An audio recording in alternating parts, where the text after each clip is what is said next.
What is up, guys, and welcome back to another episode of the How to Survival series.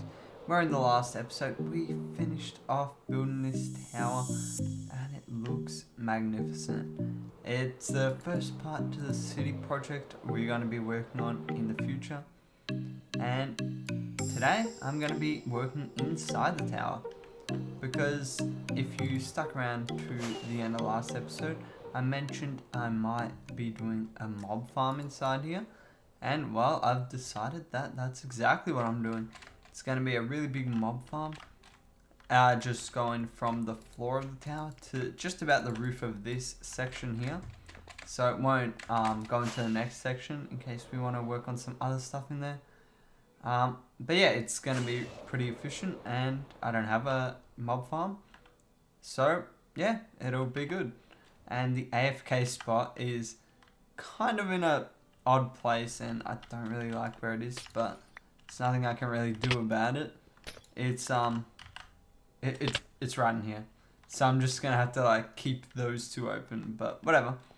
And if you're unsure how I already know all this, it's because I tested this all in a creative world, but I haven't built it in here yet, so that's what we're going to be doing in today's episode, for at least the first half of it, because I have some other plans. So I'm going to get some materials together and then we can start building. Okay, so I got all the materials I need and I actually started building because I forgot to click record, but I haven't done too much. I've done the sorting system over here, and I have also begun with the collection system for the mobs. So the farm will go on top of this, and this is just where the mobs get funneled. And they'll get spat down here to where I will have a bunch of soul campfires. And this area is going to be encased in a troop, just in case the mobs decide to walk out of something. But yeah, next part is to start working on the layers of the farm, and that's really straightforward. It's just, I think it was 14 or 15 that I have in total, but it's just a platform with a dispenser in the middle and an observer on top facing the one above. I'll explain how the redstone works a bit later, but I'm going to get to building a few and then I will explain that. Okay, so I've built up a few layers of the farm now, and it's fairly simplistic. As you can see, there's just a... Whoa, God. That scared the crap out of me. But anyway, as I was saying, it's fairly simplistic. There's just a dispenser here with an observer facing into the one on top. And the reason for that is because at the very top, it ends as a dispenser. And there's going to be a clock up there, and every time the redstone signal passes that dispenser, it'll activate, powering the observer, and then that observer will power the dispenser under it, providing like a chain all the way into the bottom layer. And then once these dispensers activate, there's no water in there currently, but the water will be dispensed, and then any mobs that are standing on here will get pushed down to there and then into the soul campfires, which are still not in place though. And these torches will obviously be removed when I go on to use the farm, but for now they're there, so no mobs attack me. But yeah, now I just have to do this, I don't know how many more times, maybe 10 or so, maybe a bit more.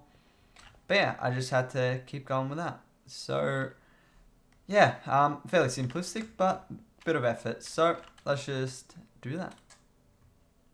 Okay, so I finished all the layers, and now I just have to do the clock up here, and I decided that I'd do that on video, just in case you wanted to build this farm. You could kind of do it off this video, but if you do want to know how to do it in more depth, check out the description for the farm tutorial. I believe it was by Ilmango, so yeah, always reliable farms. So yeah, this is how you do the clock though. If you have your dispenser in the middle, you just gotta do a 12 by 2 platform. So I just went 5 one way, 6 the other, and then just start on one side and start going in one direction, just like this, and then turn around when you get to the other side, and then your repeater should run out. Then just go 2 more on each side and pick one side to put redstone just like that on, and on the other side with the repeater going towards the dispenser, or just the repeater kind of going outwards, place a comparator, set it on the subtract mode, place a dust there, place another slab there with a lever, and then there's your clock. There we go. But now it's a bit fast for what we're going to want, so we do want to add them all on 4 ticks of delay, and that will give us the right timing for this farm. With this timing, it allows enough time for the mobs to spawn, and then when the water's there, it gives them enough time to fall off. So yeah, that's exactly what we want, and you'll notice it is quite a bit slower, but that is exactly what we want. So yeah, all is good, and now I believe all that's left to do is just to put in the water and the soul campfires. So I'm gonna quickly do that, and then we can give the farm a bit of a test. Okay, so I've put in all the water in, and now all the platforms are filled with water, and this is just what I wanted for my off state. So it's basically not spawning things while the farm is off, and you just have to power the dispensers with redstone if you want it like that. Otherwise it will all be empty while it's off. But I don't really want mobs wandering around while the farm's off, so hence why I've done this. Anyway, now I just have to fill up the sorters and then go to the AFK spot, and this farm should work. Also, I should turn on the farm before I go to the AFK spot, but yeah. So I'm gonna fill these first 4 with I want to use something that's not going to get clogged up, but this will do for now. These first 4 are going to be gunpowder, so I just have another supply of gunpowder. Then these next 4 are going to be bones, so I have another supply of bones. And the good thing about this is, even though all the mobs are spawning, you still get a decent quantity of each type. Anyway, so now 4 bones, 4 of gunpowder. Those are the main ones I want. Bit of string as well, so 1 of string, and then 1 for arrows. I could also get rotten flesh and spider eyes, but those 2 things I'm not really going to use at all. And rotten flesh I can get from the pigment farm if I really wanted to, and spider eyes, they can come from the witch farm, and I'm already filled up completely with those. But now that those sorters are done, I have to get my way up to the AFK spot, and as I said earlier on, that is up inside of the glass ball, and it's a bit annoying to get up here, but with just leaving this hole, it's not really visible, this hole, but it's a nice easy way to get in. And now all I have to do is just stay here and see how the farm runs. So I'm gonna just stand here for 10 minutes or so, and then we'll check out the drops. Also, I should probably turn on the farm, that would be a good idea.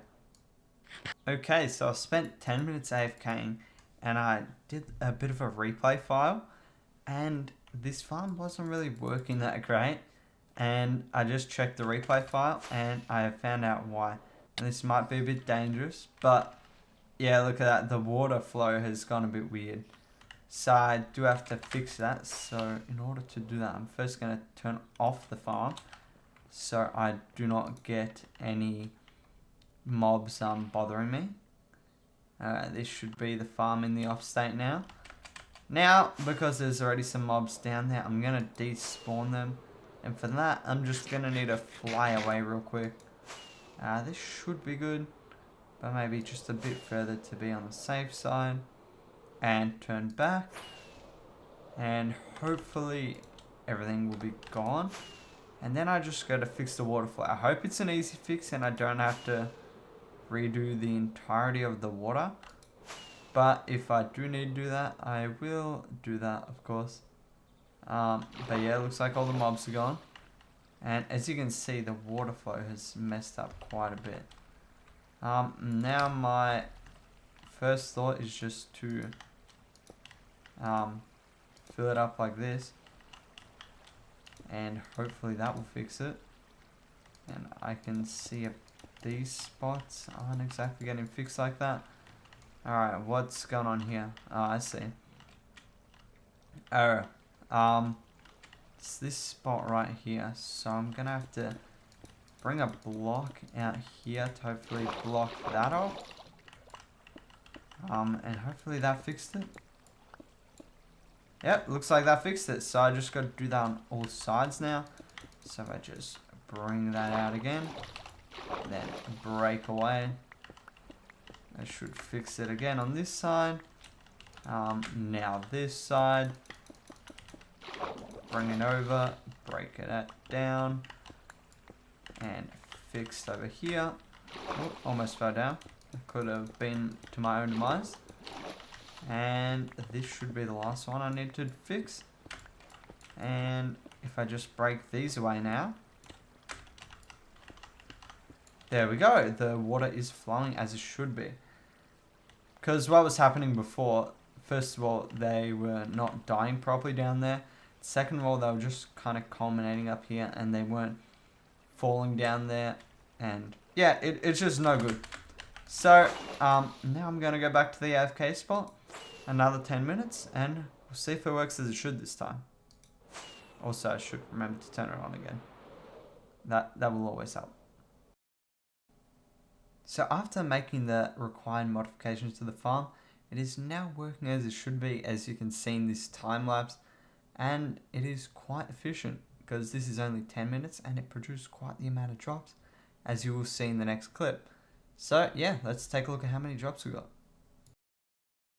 Okay, so after 10 more minutes of the farm working as it should, let's check out how many drops we got. So gunpowder, we got just a bit under 5 stacks. Probably actually got a bit more than 5 stacks because this would have had to fill up. And it didn't fill up completely because there was cyan terracotta there. Whatever, doesn't matter. Anyway, approximately 5 stacks of that. How about bones? Ooh, there's a bit here from last time. So maybe 2 or 3 stacks. But yeah, quite a lot more there. Yeah, a few stacks of this. And quite a few arrows. So, yeah, this farm is good. And that's only 10 minutes. Imagine like an hour. It would have had 6 times as much. And yeah, this is just really efficient. And hopefully while I'm working in the city project, I can just activate it and it'll be working. And maybe we can even put some more farms inside here. Just because why not? And I know the industrial district is supposed to be the farming area, but this was just too perfect of a place to put this farm. Because yeah, it's a nice vertical farm and this is a nice vertical tower. You can also kind of, what's the word I'm looking for? Put multiple of these farms together. I don't know what the word I'm looking for is, but basically you can put 4 of these farms together, probably even more, probably up to 9 you could put together. But I did 4 last time I built this. 4 of these together and you get 4 times the rates. Maybe not exactly, but pretty much. And it's a really good farm, so definitely go check out Nembon's video on it if you want to build it yourself. So yeah, that is the first part of this episode done, and now I want to get on to working on some other stuff here in the city. What I want to do now is work out a road design for, well, the roads, because I'm going to be building the hotel shortly, and I want to do interconnecting roads between places. So I want to just work out a design for the road and then work out a layout before I start building anything else. So I'm gonna hop into a creative test world and test out some designs, and then we'll check back in. Okay, so I've been working on a few road designs, and here's what I've come up with. They're pretty similar, but just a bit of alterations in each one. So the first thing I did was a bit of cyan terracotta with some white concrete in the middle as the dividers. But then I thought, we got the signed terracotta builds, like half the builds are going to be made out of signed terracotta. Maybe not the best idea. So I went on with black concrete powder, but then that kind of looks a bit too rough, a bit. So I thought maybe a bit of grey concrete, and I think that worked out pretty well actually. So this is probably my favourite, but let me know which one's your favourite out of all these, but let's just go through all the rest. So the difference between that one and this one is the snow instead of the white concrete, and I think this snow is much better, and especially with the grey concrete, it is really good as well. And then this one has an extra layer of snow on the outskirts of the road to act as the like ends of the road. So one road's going this way, one road's going that way, and that this is where the edge of the road is. And you can obviously see where that is with the footpaths here. But I think it's just much clearer with the whites on the side. And then I ended up doing a bit of a different path design. So I just stuck with the smooth stone slabs for most of them. But then I thought maybe it would be nice to do a bit of alteration, a bit of a pattern. And I came up with this. I also did this with the smooth stone, but I don't think that looked too great. So then I came up with that design and incorporated it in on one side of the road. And I think it works. Yeah. I don't know. I'm not too sold on that. But yeah, let me know which path you would prefer as well. So which road, 1, 2, 3, 4, 5, 6, 7, 8, or 9. And then which path, the mixed stone or the smooth stone. And then I came up with two kind of weirder designs. Use a bit of black stone on this one. Then with the snow as always. Could always put the snow on the outskirts of this one as well. And then on this one, this is just basalt. This is definitely my least favorite. I'm definitely not using that one. But yeah, let me know which road design you prefer. But what I prefer is probably this one. So the third one here.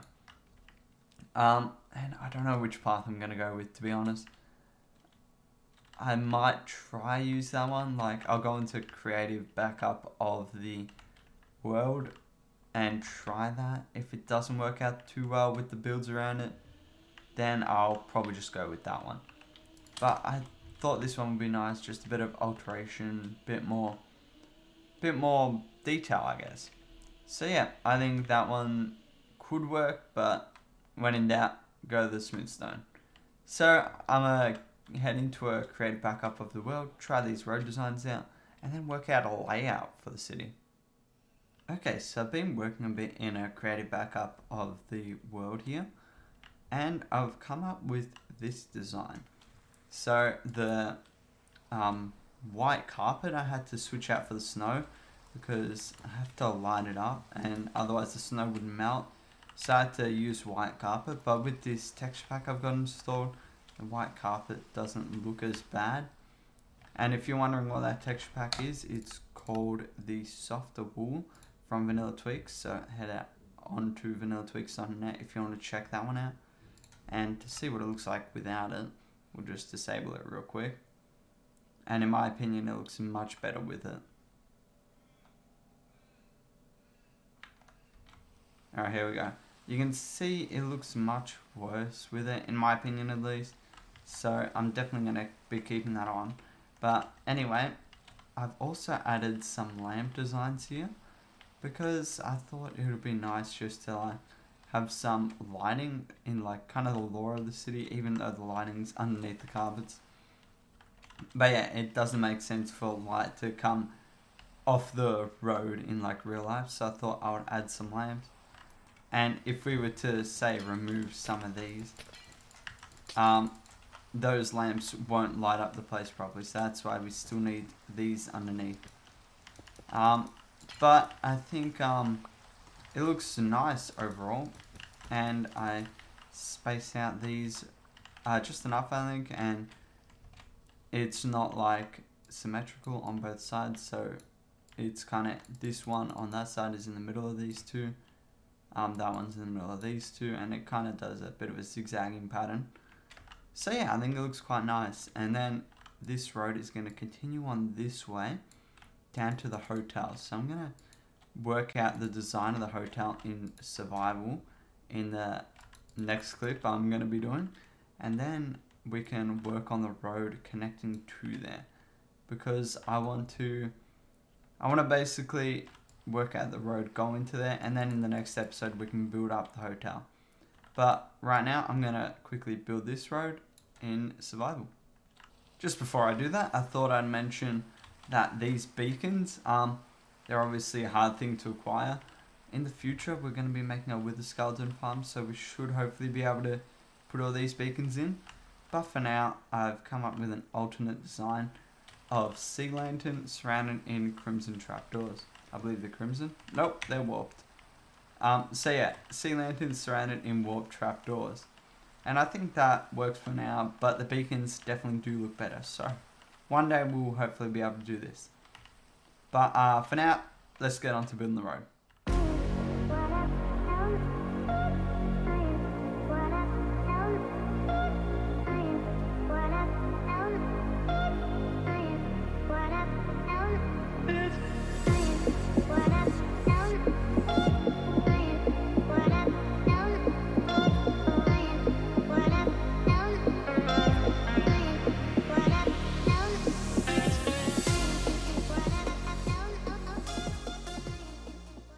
Okay, so after a bit of time, I have finished this road, lamps, footpath, markings and all, and I think it looks quite good. Came together really well, even with the sea lanterns instead of the beacons.